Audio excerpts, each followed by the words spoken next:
गणेभ्यो गणपतिविषवो नमो नमो। व्रातेभ्यो व्रातपतिविषवो नमो नमो। ग्रीसेभ्यो ग्रीसपतिविषवो नमो नमो। विरूपेभ्यो विश्वरूपेभ्यो नमो नमो। ओम गं गणपते नमः।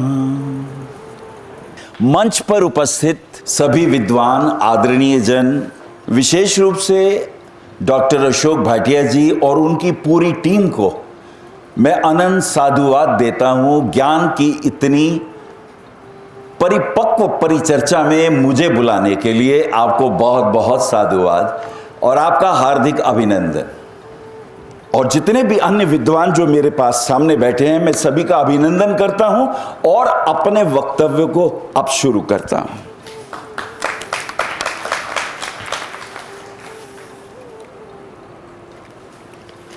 वशिष्ठ जी की वो वाली बात जो उन्होंने पंडित ब्रिज किशोर ब्रिजवासी से शुरू की थी, वहां से शुरू करता हूं। यह सच है, सनातन धर्म के जो मंदिर हैं ये औषधालय हैं। शरीर के तल पर, मन के तल पर और आत्मा के तल पर तुम्हें निरोगिता देते हैं। मंदिर जाना इसलिए जरूरी है। यह सच है, जब आप मंदिर जाते हैं तो जूते बाहर उतारते हैं। पता नहीं कहां से आए हैं, कौन कौन से कीटाणु और बैक्टीरिया आप साथ लेते आए हैं, इसलिए जूते बाहर रख दिए। अब अंदर आने से पहले हाथ धुलवाए जाते हैं, आपके हाथ धो लीजिए। और पहला काम तो अब आप घंटा बजाइए। घंटे के बजने से 1200 स्क्वायर फीट की दूरी में प्लेग के, चेचक के, वायरस के जो जितने भी बैक्टीरियाज हैं मूर्छित ही नहीं होते, मर जाते हैं। ये घंटा बजाने का नियम है। और अगर जो सवेरे शाम आरती में शामिल होगा वो बीमार होगा ही नहीं। और वो घंटे भी अलग अलग धातुओं के हैं। ताम्र की धातुओं से कितने मरेंगे, लोहे की धातुओं से कितने होंगे, पीतल की धातुओं से कितने होंगे, और पंच धातुओं से बने हुए घंटे से क्या प्रभाव होंगे, ये तो एक पूरा एक लेक्चर अलग है। फिर हमने पंडित जी के पास भेजा आपको।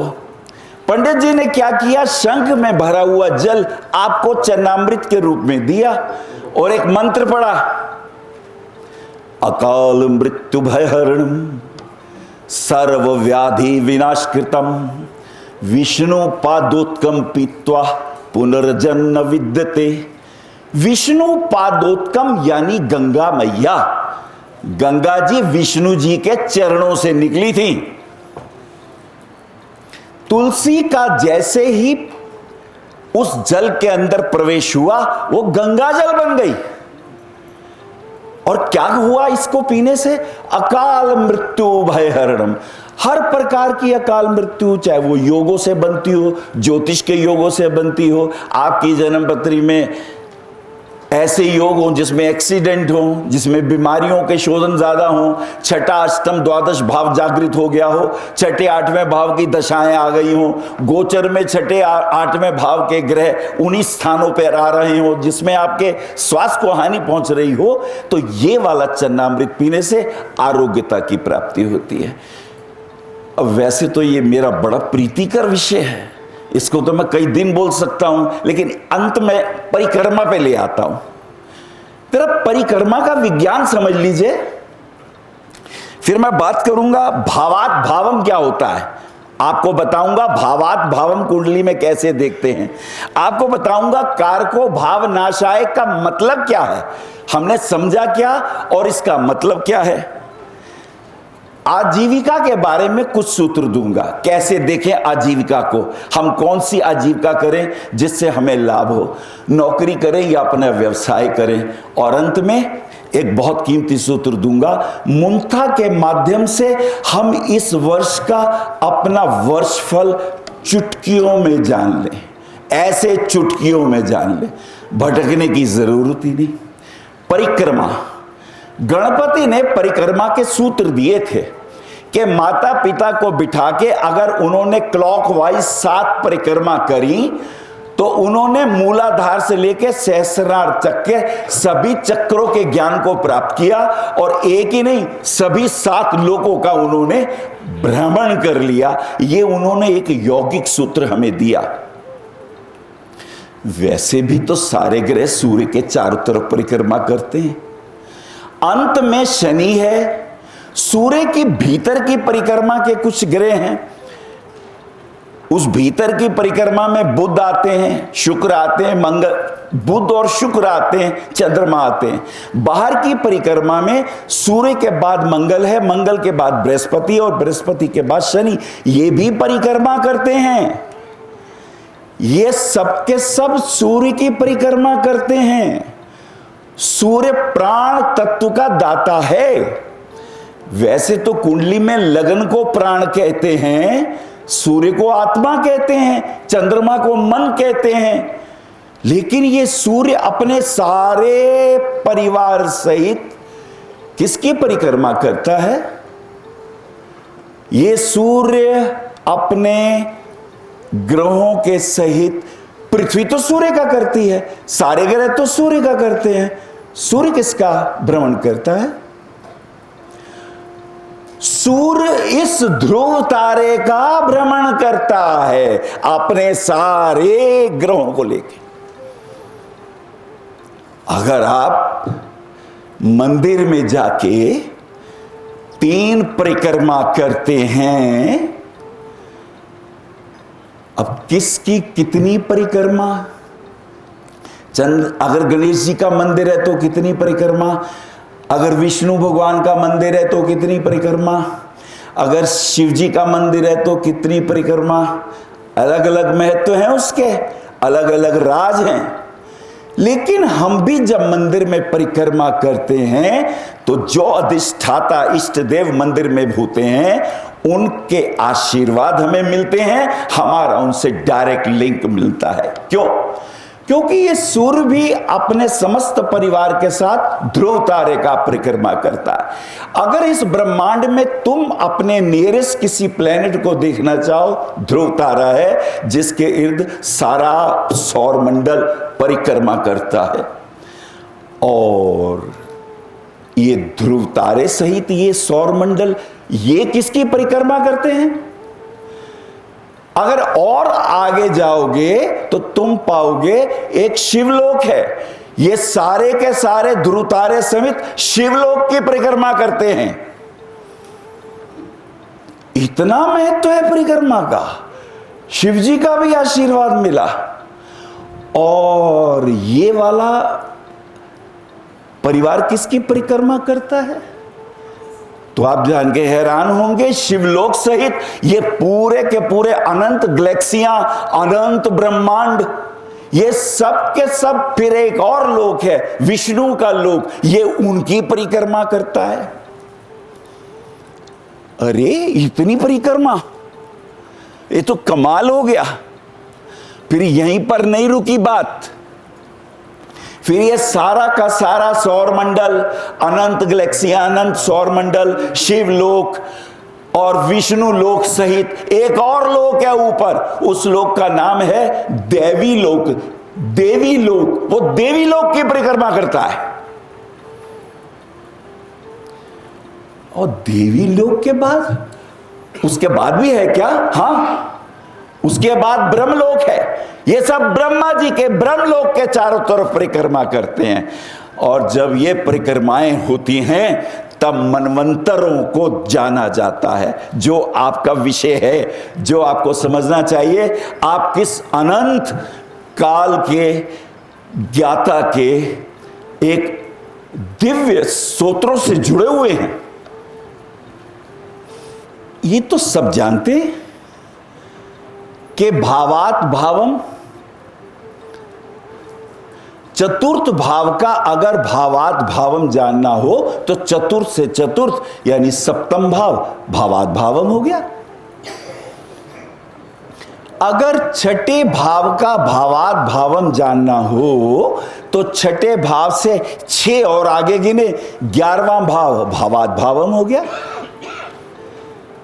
और अगर 7वें भाव का भावात भावम जानना हो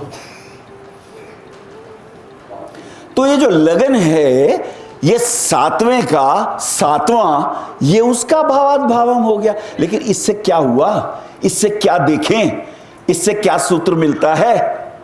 पहली बात तो ये समझ लें कि भावात का जो भावम है, सप्तम भाव भावात, सप्तम से सप्तम लगन भावम। भावात का जो भावम है वो भावात का दर्पण है। वो ये घोषणा नहीं करता कि भावम सप्तम भाव का रूप ले लेगा, नहीं, वो उसका दर्पण है। भावात अगर संकल्प है, भावात अगर मुझे ये कार्य करना है, इसका इरादा है, तो भावम उसकी इच्छा है, डिजायर है। That is the desire of भावात। और अगर कारक भाव, भावात भावम और कारक, ये तीसरा, अगर तीसरे का संबंध हो गया तो ये उस भाव से मिलने वाले हमारे संकल्पों को पूरा करने का वायदा करता है। भावात भावम का मजा देखा आपने क्या होता है? जैसे सेकंड भाव का कारक ग्रह कौन है? जुपिटर, गुरु। अब ये घर की समृद्धि, कुटुंब की समृद्धि, धन, यश, कीर्ति देगा। अब दूसरे का भावात भावम तीसरा हुआ, दूसरे से दूसरा। If Jupiter is placed in the third house, अब ये कारक भावात भावम में बैठा है।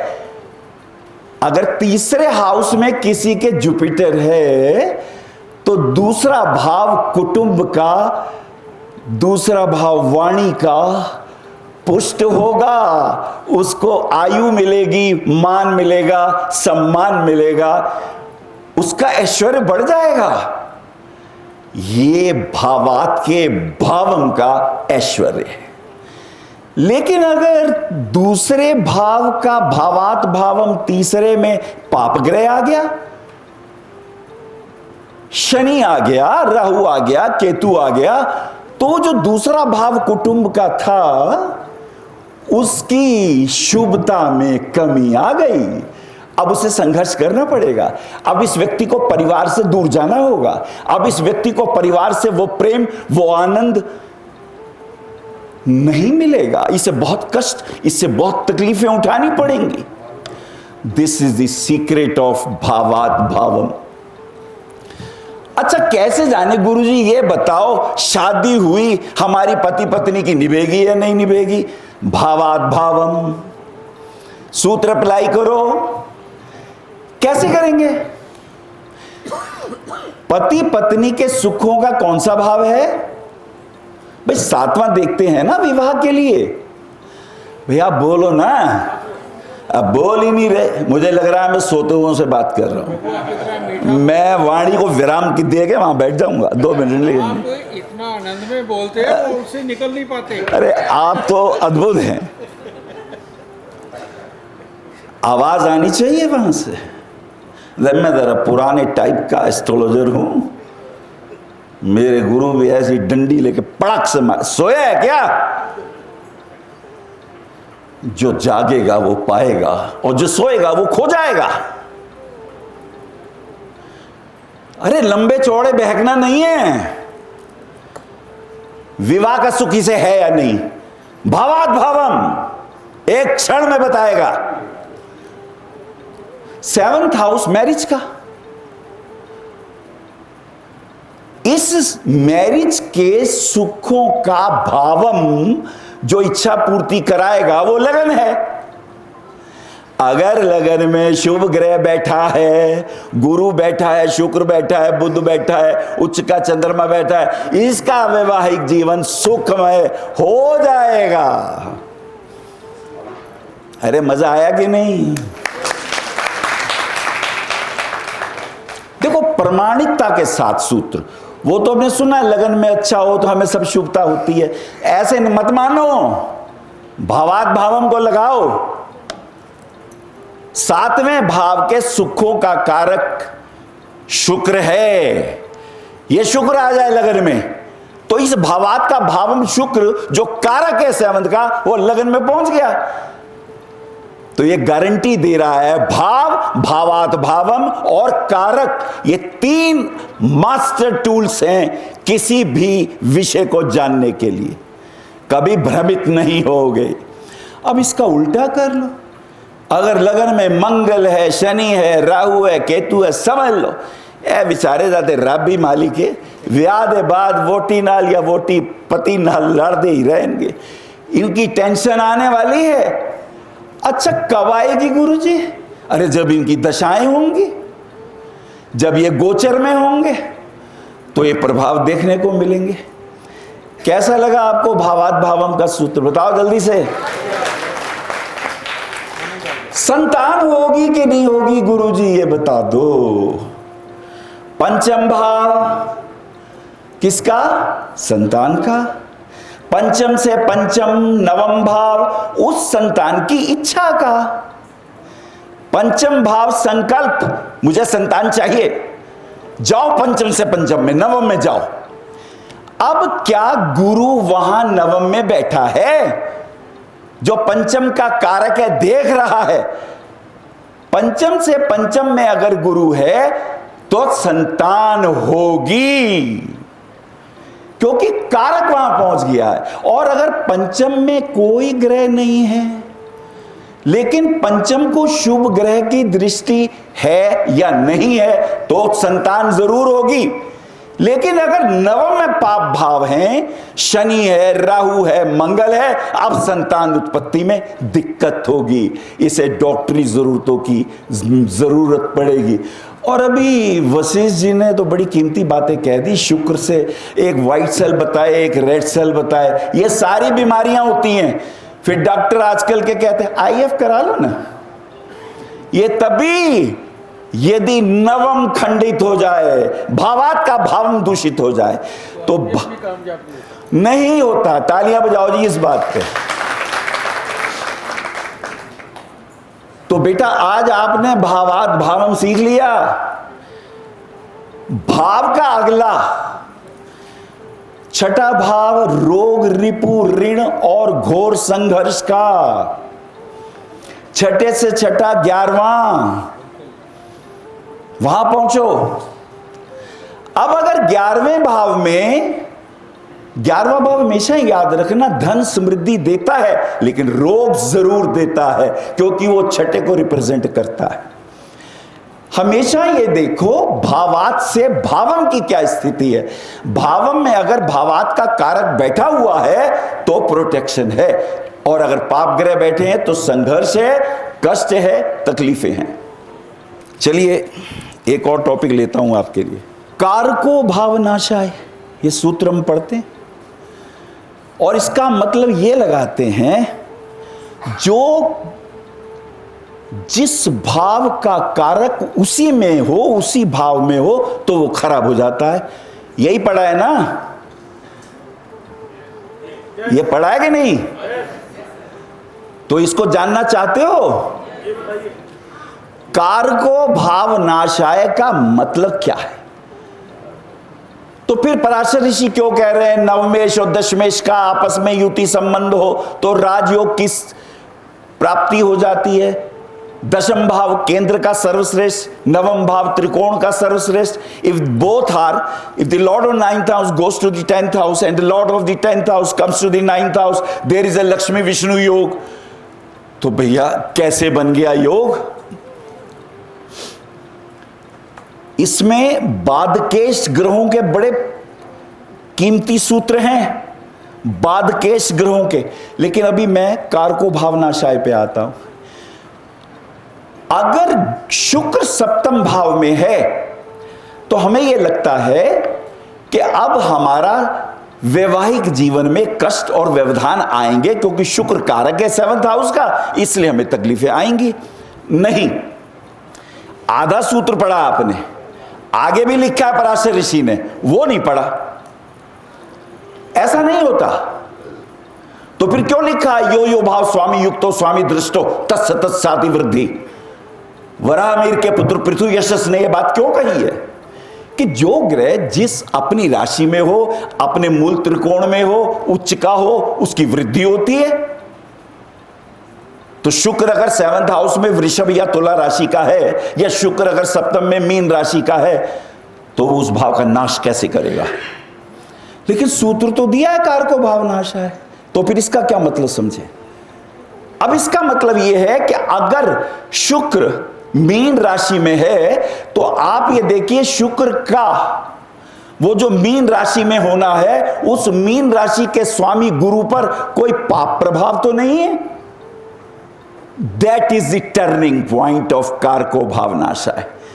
अगर शुक्र जिस राशि में है उस स्वामी के ऊपर शनि राहु मंगल का प्रभाव है, या 7th हाउस पर भी राहु मंगल शनि पाप ग्रहों का प्रभाव है, अब आप कहें कारको भाव नाशा है। अगर अशुभ प्रभाव नहीं है, वो अपनी राशि में है, तो उसकी वृद्धि होगी, उसका नाश नहीं होगा। क्योंकि कोई भी ग्रह अपने घर में उच्च राशि में, स्वराशि में, मित्र राशि में उसकी वृद्धि करता है।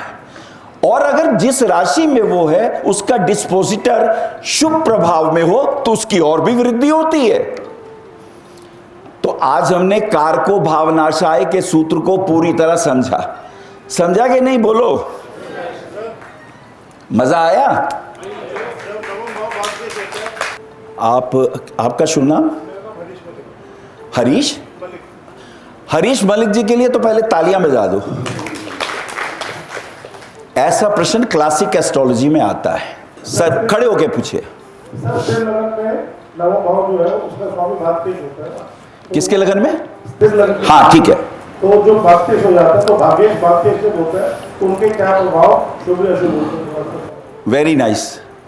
अब ये एक टॉपिक एक तीसरा जुड़ गया। अगर मुझे अशोक जी 5 मिनट बढ़ाएंगे तो मैं जवाब दूं। 10 मिनट हम सब सैंक्शन करते। चलिए, बाधक ग्रह क्या होते हैं?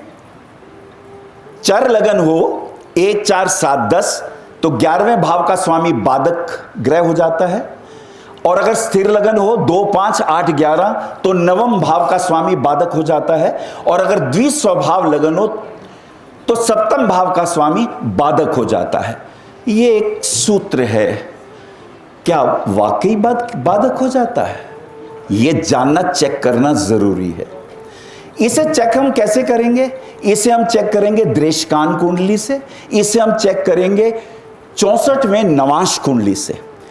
वर्ग कुंडलियों में नवांश कुंडली में जाएंगे, 64वें नवांश को देखेंगे, और दृष्कान कुंडली के 22वें दृष्कान को भी चेक करना जरूरी है। मांदी ग्रह को भी चेक करना जरूरी है, खरेश को भी चेक करना जरूरी है, मुंथा को भी चेक करना जरूरी है। मुंथा आज मैं बोलूंगा। ये कैसे चेक करते हैं जी? एक लगन में 3 दृष्कान होते हैं, ये तो आप जानते हैं। 30 डिग्री में 3 दृष्कान होते हैं, तो 7वें भाव में आते आते 21 दृष्कान हो गए। 8वां भाव 22वां दृष्कान है। अब यदि आपका प्रश्न था कि सिंह लगन में 9वें भाव का स्वामी यदि बातकेश है तो उसे बता दें, तो आप ये देखिए कि वो 9वें भाव का जो स्वामी है क्या 22वें दृष्कान का भी स्वामी है? अगर 22वें दृष्कान का भी वो ग्रह स्वामी है, अब बाधकेश हुआ। पहले बाधकेश नहीं था, पहले बाधक था, पर उसकी श्योरिटी नहीं थी। लेकिन 22वां दृष्कान में भी अगर वो भाव का स्वामी, 9वें का स्वामी if place in the 8th house, then this is badhakesh. लेकिन मैं इसे कंफर्म 64वें नवांश से भी करूंगा। चलो आज आपको 64वां नवांश भी बताता हूं कैसे चुटकियों में निकालते हैं। D9 चार्ट में चले जाइए, D9 चार्ट में चले जाइए, चंद्रमा को देखिए, चंद्रमा से चौथी राशि देख लीजिए, वो ही 64वां नवांश है। अब तो ताली बजाओ, कितनी आसानी से दे दिया सूत्र। D9 चार्ट में जाओ, चंद्रमा को देखो कहां है, वहां से 4 आगे गिनो, जो राशि आए वो 64वां नवांश है। और अगर ये सिंह लगन में नवम भाव का बादकेश 64वें नवांश का भी स्वामी है तो ये बादकेश हो गया। और अगर अब ये बादकेश आपकी कुंडली के 12वें भाव में हो जाए, 12वें भाव को प्रभावित कर ले, ये व्यक्ति जेल जरूर जाएगा, बादकेश बंधन डालेगा, इसे कोई उठाएगा, फिरौती मांगेगा, खतरनाक है भाई, डरो मत। ये बादकेश बंधन योग बनाता है। मैंने टीवी पर बोला था केजरीवाल की पत्री को देखते हुए कि आप पार्टी का जब निर्माण हुआ था तो उसमें बाधक ग्रह था, आप पार्टी में जो होगा सबने जेल जाना ही जाना है, बादकेश योग वहां बना हुआ है। और भैया चाहे मनोज सिसोदिया हो, चाहे संजय हो, अब चाहे केजरीवाल हो, जेल में बैठे हैं, बाधक का प्रभाव वहां पर देखने को मिलता है। सर वो क्या 22वां रेस्टोरेंट उनकी कुंडली में आप वो बस अभी पूरी डिटेल ना लीजिए, सारा राज इथों ही ले लेना तो फिर की होएगा। अच्छा जादूगर सारे ट्रिक नहीं दिखाता एक ही दिन, अगली बार ये अशोक जी बुलाएंगे ही नहीं, बोले सारा देता हूं, लोड ही नहीं। Muntha is a very important. वर्ष कुंडली में मुंथा कैसे निकालते हैं? क्या ऐसे चुटकी बजाएं और हमें मुंथा का पता चल जाए? तो लीजिए ये सूत्र आपके सामने। जैसे अशोक जी ने बताया, वो घड़ी क्या होती है, घड़ी क्या होती है, घड़ी में कितनी गुणा भाग है, लो आसान भाषा में 1 घंटे में 2.5 घड़ी होती है। कितनी घड़ी होती है? 2 घंटे में कितनी हुई? 4 घंटे में कितनी हुई? पता चल गया? चलो मस्ती करो, चलो अब आगे बढ़ो। मुंथा, ये मुंथा क्या होती है जी? मुंथा नवग्रहों की माता होती है। जैसे राहु दिखता नहीं ऐसे मुंथा भी दिखती नहीं, लेकिन इसका बड़ा वैभव है मुंथा का। आपका यह साल कैसा जाएगा, अक्सर हर व्यक्ति जानना चाहता है कि मेरा यह साल कैसा जाएगा। तो मैं आपको बताता हूं, अगर लगन में मुंथा आ जाए, राजयोग, तरक्की, उन्नति, पद प्रतिष्ठा, और अगर मुंथा लगन में हो और चर लगन हो, 1 4 7 10, स्थान परिवर्तन हो जाएगा, घर परिवर्तन हो जाएगा, नौकरी परिवर्तित हो जाएगी, जगह बदल जाएगी आपकी। यह है मुंथा का पहला चमत्कार अगर लगन में हो। अच्छा, दूसरे घर में हो, परिवार की उन्नति, धन भाव की उन्नति, यशस्वी बनना, भाइयों से, मित्रों से, परिवार के साथ अच्छे संबंध होना, और राज दरबार में विशेष लिंक होना, because the second house is the 5th from the 10th। 10वां घर अगर राजा का है तो दूसरा भाव राजा के बेटे का है। राजपत्रित उच्च अधिकारियों से मिलन और बातचीत होती है दूसरे भाव में मुंथा हो तो। तीसरे भाव में हो, ऐश्वर्य की वृद्धि, भाइयों की वृद्धि, पराक्रम की वृद्धि, आपके साहस की वृद्धि, आप जो सोचते हैं उसको कहने के भावों की वृद्धि, भाग्य की वृद्धि। अच्छा जी गुरुजी, चौथे घर में यहां गड़बड़ है भाई। चौथे घर में डिप्रेशन, चौथे घर में प्रॉपर्टी में लॉस, चौथे घर में परेशानियां, मां के स्वास्थ्य की चिंता, और तुम्हारा मन व्यथित रहे, दुखी रहे, डर जाओ, घबरा जाओ, कहीं ऐसा तो नहीं। 5वें में श्रेष्ठ है संतान सुख की प्राप्ति जी। पंचम भाव सूक्ष्म बुद्धि का, पंचम भाव पूर्व जन्मों में किए हुए शुभ कर्मों का, हर प्रकार के ऐश्वर्य देने वाला पंचम भाव। छठे भाव ये गड़बड़ है जी। छठे भाव में रोग, रिपु, ऋण, कष्ट दे सकते हैं, ब्याज बढ़ सकता है, वकील का नोटिस आ सकता है, बीमार होंगे तो डॉक्टरों के बिल चुकाने पड़ सकते हैं। 7वें पति पत्नी से लड़ाई झगड़े, टेंशन। अब अगर पति पत्नी में बहुत लड़ाई झगड़ा चल रहा है, देखो मुद्दा 7वें तो नहीं है, छोटी छोटी बातों पे मिसअंडरस्टैंडिंग और ईगो का बढ़ जाना, मैं ही श्रेष्ठ हूं, मैंने जो कहा वो ठीक है, शक करना, वहम करना। अष्टम भाव में अचानक विपदा, अचानक विपत्ति, अचानक पुलिस स्टेशन से फोन, ओ जी आओ जी, आपके खिलाफ ना एक रिपोर्ट लिखाई है किसी ने। अचानक कोई संकट, विदेश में थे, अचानक वहां कोई गड़बड़ी, अचानक आए हुए संकट अष्टम भाव से। नवम भाग्योदय, गुरुओं का आशीर्वाद, पूर्वजों का आशीर्वाद, संतान की तरफ से विशेष लाभ, क्योंकि उस पंचम का भावात्भाव में वो शुभ कर्मों की प्राप्ति। दशम में हो तो राज दरबार में नौकरी, प्रतिष्ठा और उच्च नौकरी मिले, बॉस के साथ अच्छी अंडरस्टैंडिंग। 11वें में हो तो अचानक धन प्राप्ति, वो जो प्रयास कर रहे थे इस वर्ष के ये काम हो जाए वो काम हो जाए, नहीं हुए, उसकी प्राप्ति के योग। 12वें भाव में कोर्ट कचहरी हॉस्पिटल, बीमारियां, हानि, ये 12वें भाव में। वो तो ठीक है गुरुजी, वो मुंथा निकालते कैसे हैं वो तो नहीं बताया आपने, वो बता दो, बता दीजिए। तो लो जी, चुटकी में मुंथा निकालो। चलो अब आप खड़े हो जाओ बेटा। क्या नाम आपका? अनिल। यार तू तो मेरी नाम राशि निकले। अच्छा, कितनी उम्र है आपकी? मेरी 40। अब 40 के हो गए? तो ये 40 इनकी उम्र है, इसमें एक कम कर दो, कितने हुए? 39। आपका लगन क्या है? धनु लगन। उस धनु लगन में 39 जोड़ दो, कितने हो गए? 39, 48। 48 हो गए। 12 से भाग दे दो, 4। कितने बचे? 12 चौपन। शेष क्या बचा? 12वें भाव में मुंथा है। अगर 0 हो तो 12वें भाव में मुंथा है वर्ष कुंडली की। कितनी देर में पता चला जी? कितनी देर में पता चला? एक व्यक्ति और खड़ा हो जाए, कोई भी खड़ा हो जाए, खड़े हो जाओ। क्या आयु है? 27। अच्छा 26, एक कम कर दो, गत वर्ष की 26। लगन क्या है? सिंह। 26 में 5 जोड़े, कितने हुए? सब जने बोलो ना। 31। 12 का भाग दो, 12 दूनी 24, 7 बचे। 7वें घर में मुंथा है। भाई बीवी से मत लड़ना, 7वें घर में मुंथा चल रही है तेरे। अपना भविष्य अभी जान लो, और किसी को जानना है मुंथा कैसे निकालते। भाई मजा आया हो तो ताली तो बजा ही दो। 7वां साढ़ा निकल आया थे। ये मैंने आपको बेटा जो हमारे गुरुओं से हमने सीखे, हमारे पास कुछ सूत्र हैं ज्योतिष के, अकाट्य सूत्र। अब हम जहां हमें सुनने वाले मिलते हैं और सुनते वक्त बातचीत नहीं करते, पड़ोसन से पड़ोसी से बात नहीं करते, तब मन करता है ये सूत्र एक निकाल दूं।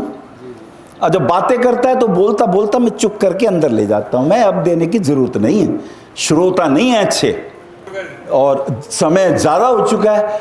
अगले सम्मेलन में जब अशोक जी बुलाएंगे तो व्यवसाय के टिप्स आपको दूंगा। डॉक्टर कौन बनता है, वकील कौन बनता है, ज्योतिषी कौन बनता है, नौकरी कौन करता है, आईएएस अधिकारी कौन बनता है, ये बात होगी अगले सम्मेलन में। मेरी बातों को इतने प्रेम से सुना, आपके भीतर बैठे परमात्मा को प्रणाम करता हूं। मेरे प्रणाम स्वीकार करें।